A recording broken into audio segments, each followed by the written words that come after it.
मौजूदा लॉकडाउन में गरीब और मुस्तहिक अफराद को एहसास कफालत प्रोग्राम के तहत रकूम की अदायगी के लिए सेंटर्स का क़याम अमल में लाया जा चुका है। सोहावा में भी रकूम की अदायगी के लिए सेंटर बनाया गया, जहां नादरा निजी बैंक और बेनज़ीर इनकम सपोर्ट के नुमाइंदों को रकूम की अदायगी का पाबंद बनाया गया,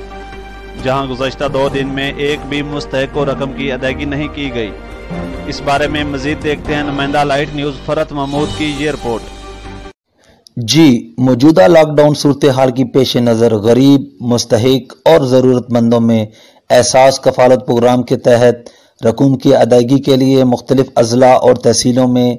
सेंटर बनाए गए हैं। इसी हवाला से सोहावा में गवर्नमेंट कैप्टन असनाद शहीद हाई स्कूल सोहावा में भी रकूम की अदायगी के लिए सेंटर बनाया गया,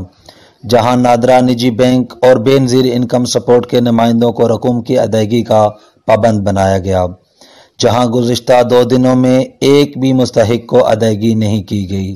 पब्लिक ट्रांसपोर्ट बंद होने की वजह से दूर दराज से आने वाले प्राइवेट गाड़ियां बुक करवा कर लाए हैं, जिनको अदायगी न होने की वजह से सख्त मायूसी का सामना है। इंतज़ामिया का इस हवाले से कहना है कि शहरियों को लिंक डाउन होने की वजह से अदायगियां नहीं हो रही हैं, जबकि मोबाइल मनी ट्रांसफ़र फ्रेंचाइज को इस हवाले से अदायगी करने से रोक दिया गया है, जिस वजह से इन सेंटरों के बाहर सैकड़ों की तादाद में लोग जमा हो रहे हैं, जो कि कोरोना के मजीद फैलने का सबब बन सकता है। फरत चौधरी, लाइट न्यूज़, सोहावा।